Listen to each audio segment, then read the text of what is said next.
All right, everybody, welcome back for another deep dive. Today we're going to be digging into something that really piqued your interest, that surprising link between osteoporosis and shoulder movement, particularly when it comes to exercise and pain management. Should be a fascinating one. It really should. We've got two really interesting studies to unpack. A 1995 one by Perlmutter and his team, looking at shoulder range of motion in folks with osteoporosis, and then a 1996 study from Bronford's group. They were focused on treatments for chronic lower back pain.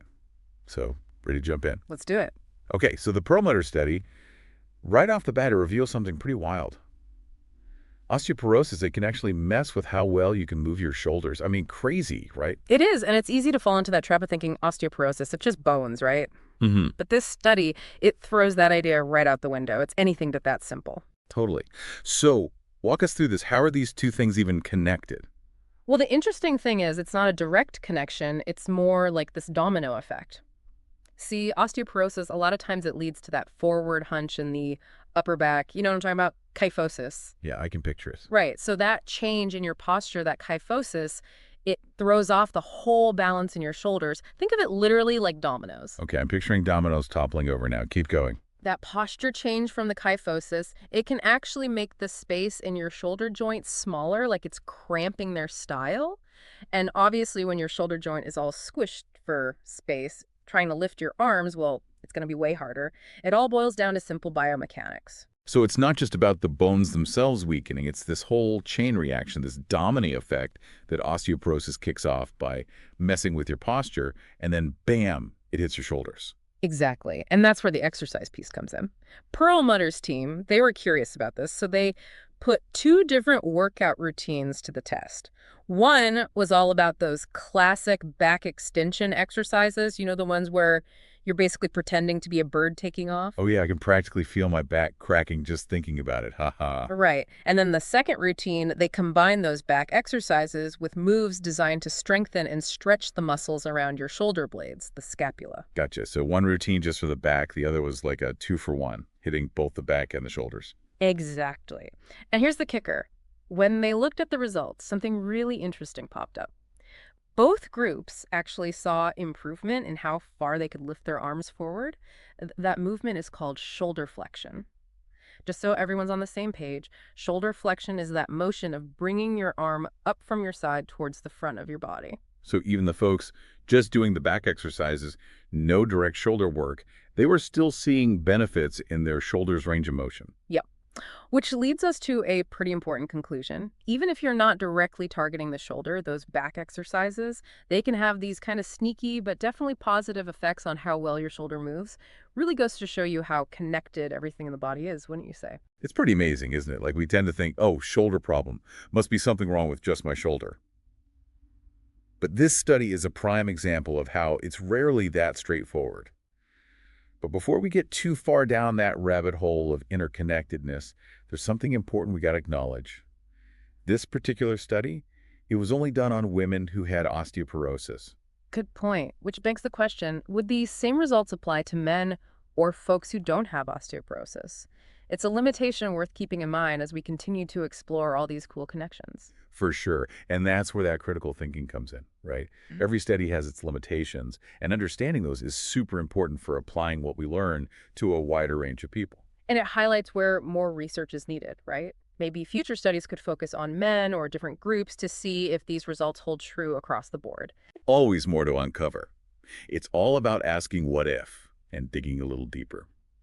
But for now, let's get back to those crazy findings, because the Perlmutter study, they found something really interesting. When they took a closer look at their data, they found some pretty surprising correlations. One group, they actually saw a link between getting that shoulder flexion up and their pain levels going down. Yeah. Which makes sense if you think about it. The less restricted things are, the less ouchies you feel, right? Right. And get this, in the other group, they found that better shoulder flexion, it kind of went hand in hand with better scores on those functional disability tests, meaning getting those arms moving better actually made it easier for them to do everyday stuff too. It's amazing to me how something as simple as being able to lift your arms freely can have such a huge impact on your quality of life. It's pretty incredible, and it really speaks to that interconnectedness we were talking about. And it reminds me, remember that other study, the Bronfort one, the one diving into chronic low back pain? Oh, right, the Bromford study. Yeah. Yeah, I'm seeing how it all ties in it. Exactly. So the Bronfort study, it really hammers home how important exercise is for managing chronic low back pain. And what's really cool, regardless of what other treatments they were getting, whether it was spinal manipulation or NSAIDs like ibuprofen, or even both together, when they added exercise into the mix, everybody got better, similar improvements across the board. So it wasn't like there was this one magic bullet like, oh, you just need a pill, or oh, you just need this adjustment. It was the movement, the exercise that really made the difference. Exactly. And that's where things get really interesting. See, they weren't just looking at exercise by itself.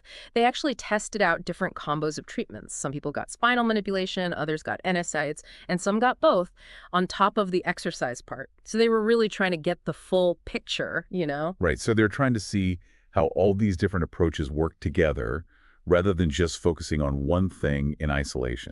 Exactly. And what they found kind of challenges that whole idea of searching for that one magic bullet solution, because the study, it wasn't designed to say this one treatment is the best. Instead, it was all about comparing them side by side, holistically. And get this, all three groups, no matter what mix of treatments they were getting, they all saw pretty much the same level of improvement. Wow, that's pretty significant, isn't it? So it's not necessarily about finding that one perfect solution.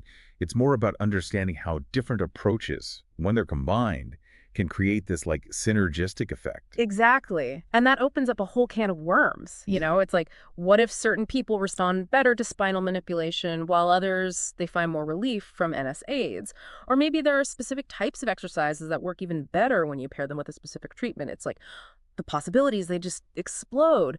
But it all points to this need for more research to really fine-tune our understanding. It's like we're piecing together this massive puzzle, right? Each study is a piece, giving us clues, but it's that big picture view that'll really help us wrap our heads around the complexities of the human body and how to best support it, whether it's healing, well-being, all of it. Speaking of puzzles, this whole conversation has got me thinking back to that connection we made between shoulder movement and overall function. Ah, yes. Getting into the nitty-gritty of how this all plays out in real life, right?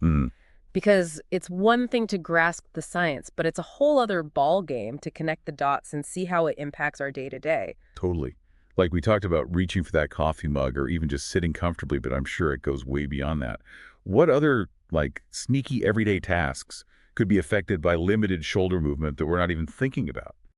That's what I love about these kinds of deep dives. They make you look at things in a whole new light. Think about the stuff you do every day. Maybe you're an avid gardener, but you always find yourself struggling to dig for long periods. Or maybe you love to whip up delicious meals in the kitchen, but lifting heavy pots and pans, it's a pain, literally. Could it be that your shoulder mobility is playing a part, even if it's subtle? Those are the questions we should all be asking ourselves. You know, it's like our bodies are sending up these little flares, these little signs, and we're so busy we just tune them out, you know? It's so true. We get stuck in our routines and forget to listen to what our amazing bodies are trying to tell us.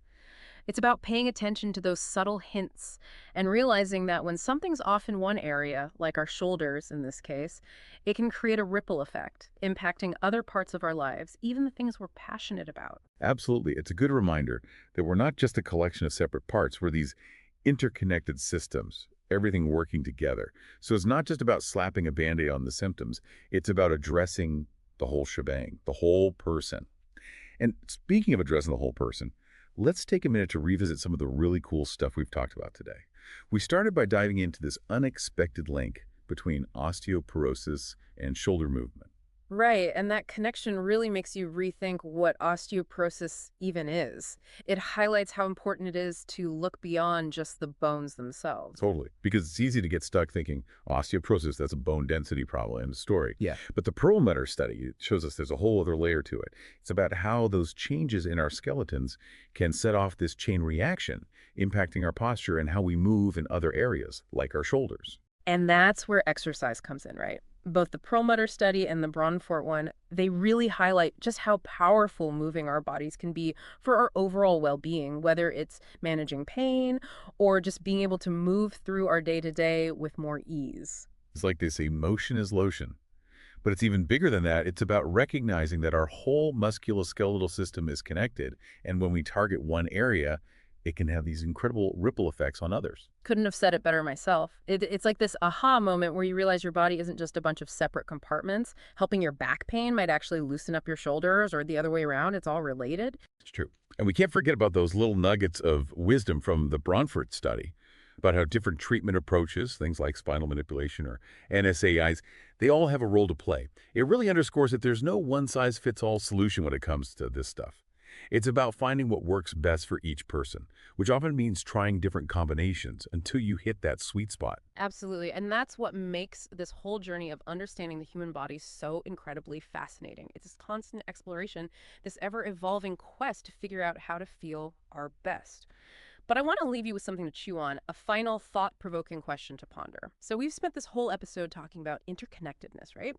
So what if addressing those seemingly small limitations, maybe in one specific area of your life, could actually unlock a world of possibilities in other totally unexpected areas? I think it's time we ditch those old limiting beliefs and open ourselves up to the potential for positive change, don't you? I love that. The idea that even the tiniest shifts can create these big, beautiful ripples in our overall well-being. It's all about tuning in, listening to those whispers from our bodies, and approaching our health with curiosity, with an open mind and heart. Thanks for joining us on this incredible deep dive into the fascinating world of the human body. Until next time, keep exploring, keep those questions coming, and keep those amazing brains of yours engaged.